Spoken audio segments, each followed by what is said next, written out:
Gritó no por el dolor, sino por el horror, en el momento en que la monja comadrona vio entre sus piernas, en lugar de un niño, una criatura retorcida y sangrienta con garras en lugar de dedos. Ciego, viscoso y ya chillando como un humano, cayó sobre las losas de piedra del confesionario, cubiertas de manchas de cera y rastros sangrientos de antiguos golpes. Antes de que nadie pudiera comprender si estaba vivo o muerto, la monja, tropezando, salió corriendo, dejando a la parturienta desangrándose bajo el techo de roble tallado. 7 minutos después, arrancaron la puerta y entraron en la habitación hombres vestidos con túnicas negras. No dijeron ni una palabra. Arrastraron a la mujer sobre un harapo medio roto y envolvieron al ser en un saco con el sello del tribunal diocesano. El edificio quedó precintado hasta la noche. A la mañana siguiente ya se celebraba la misa en la catedral, pero el olor a hierro y leche aún flotaba en los rincones, a pesar del incienso. Más tarde, en las notas del supervisor de la Cámara de la Orden, se indicaba: la sirvienta, traída para ser anunciada por orden del inquisidor F. Lorenzo, afirmó que el feto había hablado en el 3er mes. Leía oraciones que nadie le había enseñado. Esta línea está tachada con una gruesa raya de tinta. Se conocía el nombre de la mujer: Teresa del Campo, de 23 años, viuda de un escribano. Originaria de Córdoba, entró al servicio del convento de la Santa Sangre como lavandera. Según los testimonios, se distinguía por su excesiva amabilidad con los jóvenes sirvientes, su inclinación a rezar hasta tarde y a leer textos no canónicos. 2 cartas encontradas en su habitación contenían extractos de la obra prohibida Recopilación de Visiones de San Andrés, donde se menciona la concepción por el espíritu sin carne. El inquisidor F. Lorenzo, que en el momento de los hechos sufría una serie de ataques de cólico renal y gangrena parcial en el pie derecho, ordenó inmediatamente la detención de todas las sirvientas. Él mismo, según los registros del médico de la corte, ya sufría ataques alternantes de debilidad, fiebre y visiones sombrías en las que se le aparecía un bebé con la boca en el vientre. Los investigadores modernos atribuyen estos síntomas al envenenamiento con tintura de plomo y al consumo regular de hierbas alucinógenas en forma de velas. El parto tuvo lugar 16 semanas después de la desaparición del novicio Alonso. Su nombre aparece mencionado en los diarios de los hermanos investigadores. Pálido, se mantenía apartado, a menudo pasaba la noche en la lavandería. Él no fue encontrado. Pero 2 días después del parto, su lengua, seca y con la palabra Eva grabada en la raíz, fue depositada en la puerta del tribunal, envuelta en un trozo de hábito monástico. Este trozo se conserva aún hoy en los archivos de Sevilla. A la mujer la mantuvieron en un sótano.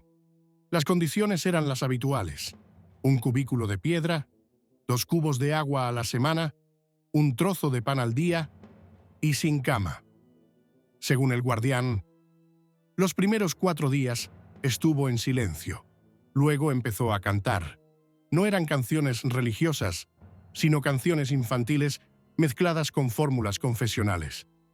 La 5ª noche, gritaba. La 6ª, pedía que le devolvieran a su hijo. La 7ª, decía que él iba a volver.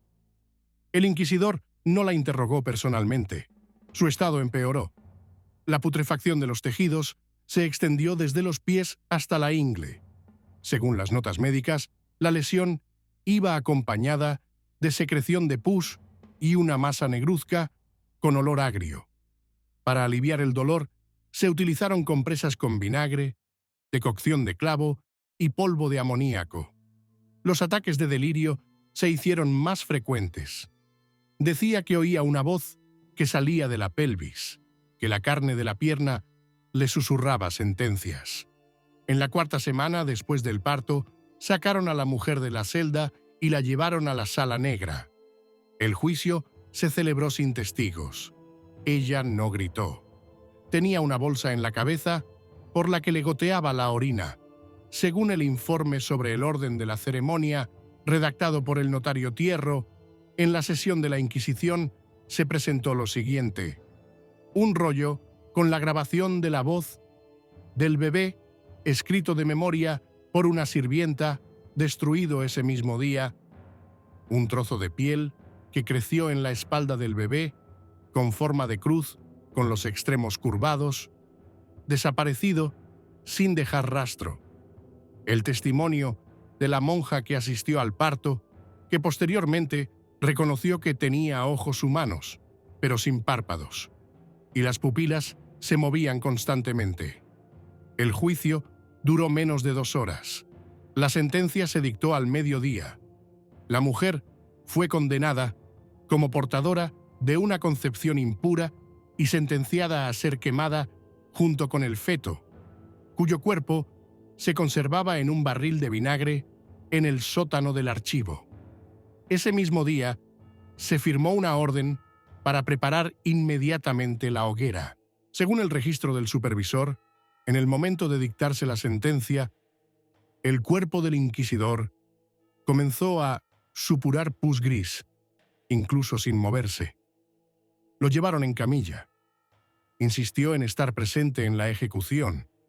La lectura de la sentencia fue seguida del cierre del convento durante 3 días y la retirada de todas las misiones diplomáticas del distrito vecino. Se envió una carta al arzobispo de Toledo en la que se subrayaba la necesidad de guardar silencio sobre la naturaleza de lo ocurrido en nombre del mantenimiento del orden y la piedad. La ejecución fue fijada para el amanecer. Llevaron a Teresa atada a una tabla, en estado semiconsciente. Tenía la piel de la ingle agrietada, como si siguiera de parto. El feto, según las órdenes del inquisidor, fue colocado sobre el vientre de la madre y atado a su cuerpo con cuerdas. No se permitió la presencia de testigos. Solo estaban los soldados y 2 sacerdotes, uno de ellos ciego. Se conservan los testimonios. Estaba tumbada como un árbol, la boca abierta, la lengua negra. El bebé ya no gritaba, sino que parecía balbucear. La hoguera tardó en encenderse y se apagó 3 veces. El inquisidor susurraba oraciones y escupía sobre las cenizas. Solo después de que uno de los soldados gritara el nombre de la caída, las llamas se encendieron y no se apagaron. Al tercer día, después de su detención, el rostro de Marie de Croix estaba cubierto de abrasiones causadas por las cuerdas. Tenía el pelo cortado hasta la piel y los huesos de los dedos hinchados por el excesivo apretón de los anillos de hierro. No pronunció ni una palabra. El teólogo maestro Bartolomé, interrogador jefe del convento de Santa María la Misericordiosa, ordenó que la trasladaran a las celdas inferiores. Allí no bajaban ni los hermanos en la fe, ni los guardias sin orden. Las paredes estaban cálidas por el suelo y en el aire flotaba un fuerte olor a orina, grasa y sangre coagulada. En sus ojos no se leía miedo, sino concentración, como si todo lo que estaba sucediendo ya le hubiera pasado una vez. El interrogatorio se repetía 4 veces al día. Se aplicaban las medidas permitidas por la bula de Clemente: estiramiento con cuerdas, compresión del pecho con tablas, fumigación con azufre e ingestión de agua hirviendo en ayunas. Según el testimonio de 2 monjes, su cuerpo no sangraba, ni siquiera cuando le cortaron la piel de los pies y le arrancaron las uñas. Ella miraba al verdugo a la cara, sin suplicar. Solo al 6º día, cuando dejaron entrar en la celda a un clérigo joven con un libro de oraciones, Marie susurró: «He visto sus ojos. No eran humanos».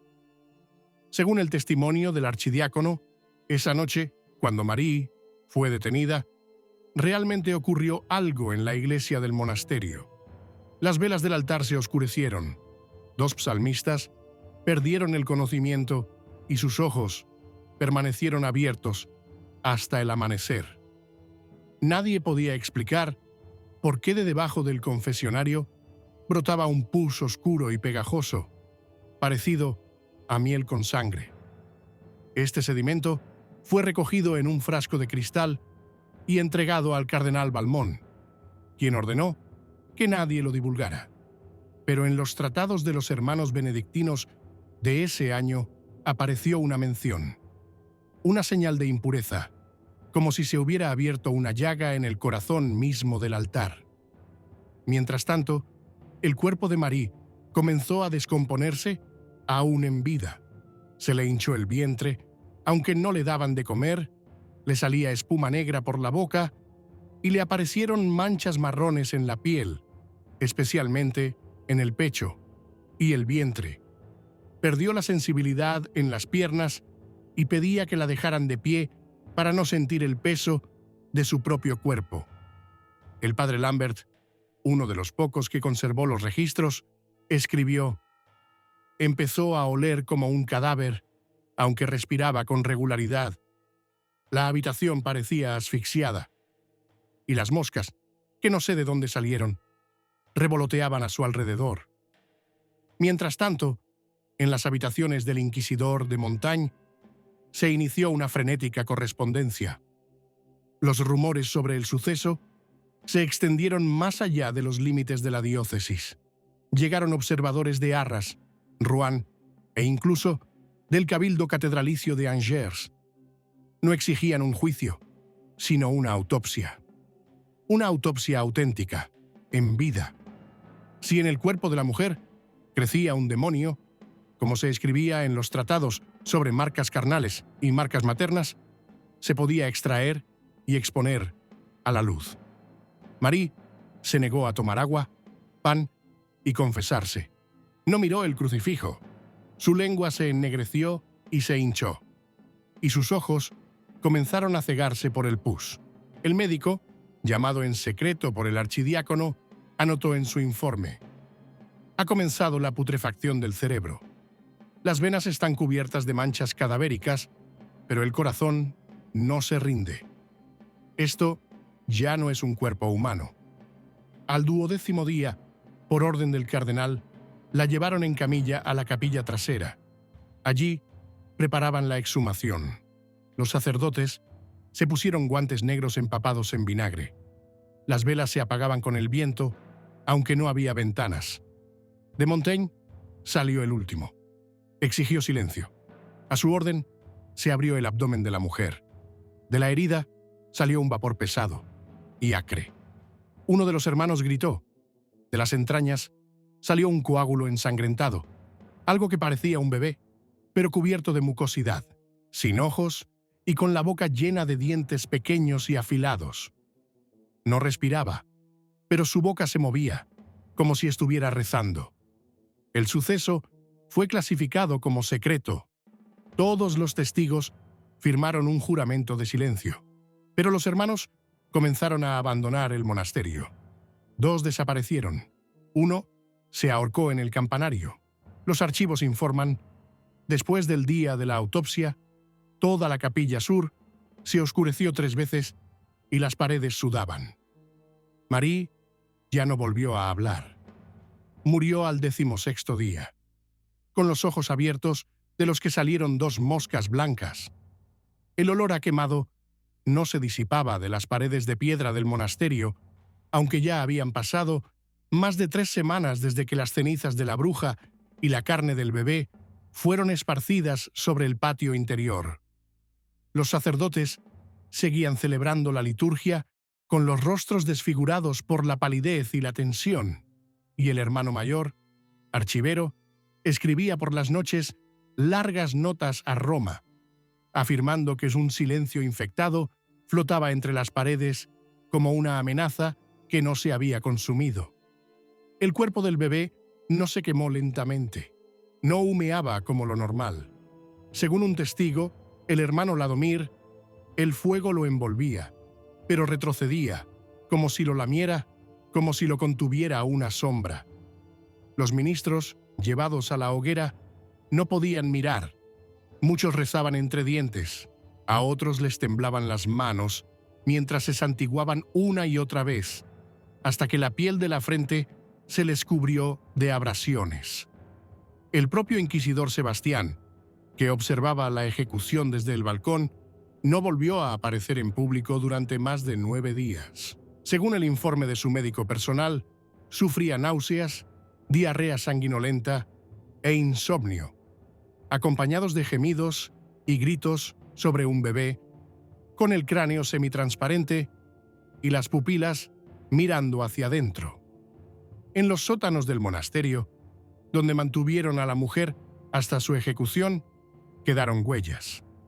No solo sangre y vómito, que eran de esperar. En la fría losa, donde dio a luz, quedaron manchas oscuras secas en las que al cabo de un día aparecieron larvas.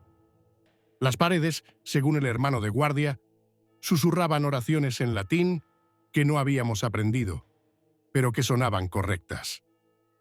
Esto quedó registrado en el diario nocturno de los guardias y se adjuntó al expediente de la investigación, pero por orden del obispo von Bretel fue posteriormente tachado y quemado. Mientras los monjes guardaban silencio, comenzaron a llegar al monasterio enviados de la orden del tribunal, de los consistorios episcopales y de las universidades. Uno de ellos, el maestro Hans Melle, médico y teólogo, permaneció en el monasterio durante 2 días. Examinó los restos, tomó notas, pero luego fue encontrado en su habitación con la mandíbula destrozada, como si hubiera intentado arrancarse la lengua. En la pared estaba escrito con sangre. Ella lo sabía. Fue la gota que colmó el vaso.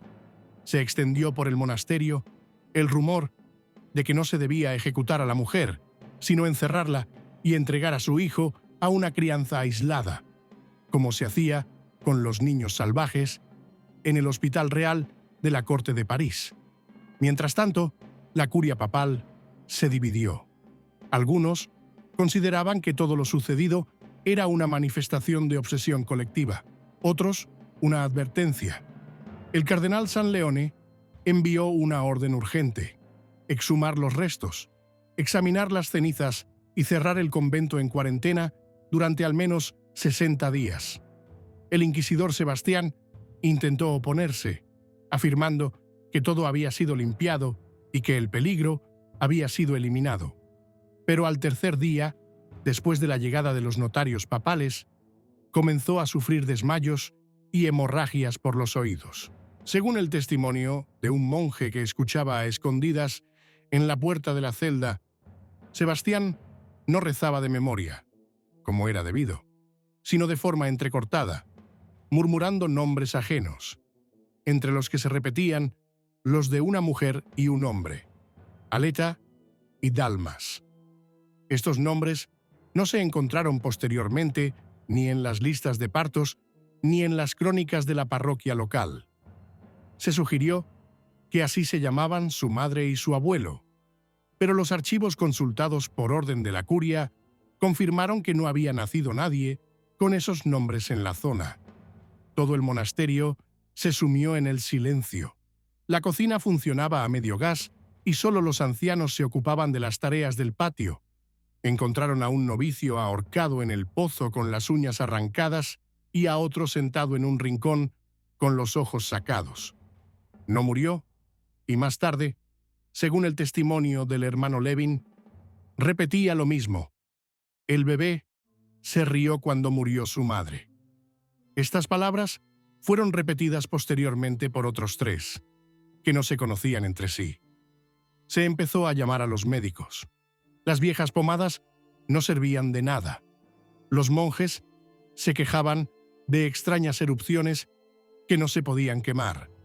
Las sangrías provocaban vómitos intensos y a quienes tomaban opio les daban convulsiones y ceguera. Un maestro hospitalario de Arles anotó en su informe: ya no es el cuerpo lo que duele, sino la propia morada. Cuando uno de los sepultureros, al abrir el lugar donde se habían esparcido las cenizas, cayó muerto, le sacaron un puñado de cenizas de la boca. Según el sacerdote, no debía estar allí, pero fue llamado por una sombra. Fue la última prueba antes de que el monasterio fuera declarado oficialmente cerrado hasta su purificación. El inquisidor Sebastián murió 8 días después, asfixiado por el crecimiento de un tumor en la lengua. Su muerte no fue mencionada en las crónicas y, según los sirvientes, su cuerpo estaba irreconocible. Por orden del cardenal, su cuerpo no fue enterrado, sino quemado en el mismo lugar que la mujer y el bebé, a pesar de todos los cánones. 3 meses después de la ejecución, la mujer y el bebé fueron declarados no herejes, sino elegidos infectados, en un informe secreto del obispo de Würzburg. El documento, destinado únicamente a uso interno de la curia, decía: no era una bruja, era un recipiente, y el que escapó no era su hijo. Debajo había un sello y una firma, que más tarde fueron borrados con un cuchillo en el archivo del monasterio. La purificación del convento no sirvió de nada. Los monjes, a quienes se les permitió regresar, descubrieron que las paredes estaban cubiertas de una capa que era imposible de raspar. Al intentar limpiarla, las manos se les llenaban de sangre y la piel de los dedos se desprendía en capas. Las inscripciones en latín, grabadas en las losas del suelo, seguían apareciendo incluso después de sustituirlas. Uno de los sirvientes, que llevaba agua para los nuevos ritos de consagración, murió quemado vivo ante los ojos del diácono. Según él, el fuego no tenía origen. Esto quedó registrado en un informe enviado a la Cancillería de la Catedral, pero más tarde se declaró una invención debido al histerismo general. En Roma, se inició un debate sobre el cierre de los monasterios en toda la frontera norte. La sociedad se dividió. Unos exigían la erradicación total de la herejía, otros el reconocimiento del error y la absolución. El cardenal Reno, uno de los defensores de la posición moderada, fue encontrado muerto en su propia celda. Tenía un fragmento de hueso humano atascado en la garganta. El examen forense, realizado por orden del Papa, determinó que el hueso pertenecía a un bebé. Los rumores se extendieron rápidamente.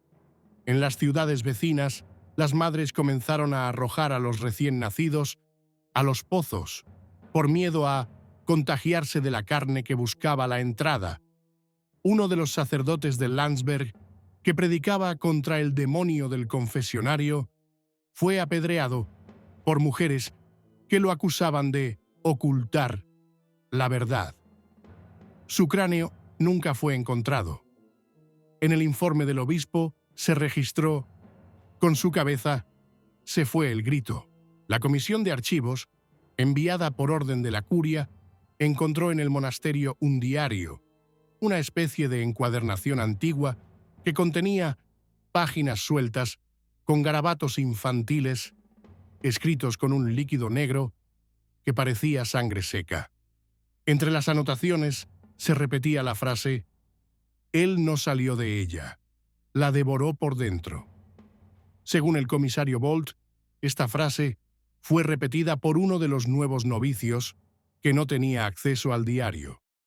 En primavera, la mayoría de los habitantes del pueblo al pie de la colina abandonaron sus casas. Los campos no se sembraron, los pozos comenzaron a desprender un olor a carne podrida, y en la iglesia aparecieron manchas en forma de círculos que se extendían, parecidos a cuencas oculares. Se ordenó volver a bendecir el edificio, pero los 3 sacerdotes que llevaron a cabo el rito murieron de una inflamación bucal desconocida. Los tejidos se les descompusieron por dentro y se les pudrieron las lenguas en vida. Oficialmente, el monasterio fue incendiado el día de la transfiguración del Señor.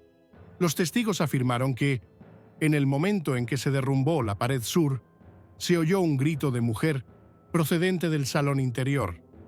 Uno de los monjes, que sostenía un crucifijo en sus manos, cayó de rodillas y dijo: «Ha vuelto a dar a luz», y no volvió a pronunciar palabra. La comisión episcopal reconoció el monasterio como un lugar donde la verdad se distorsiona con la carne. La frontera en la que se encontraba fue posteriormente trasladada oficialmente y su ubicación se marcó en los mapas como un páramo. Nadie tiene derecho a construir, vivir o pastar ganado allí. El lugar fue apodado La Boca Silenciosa. El último documento del archivo está archivado sin firma. Consiste en una sola frase escrita con tinta oscura: «Si entró una vez, volverá a entrar, a través de cualquiera de nosotras».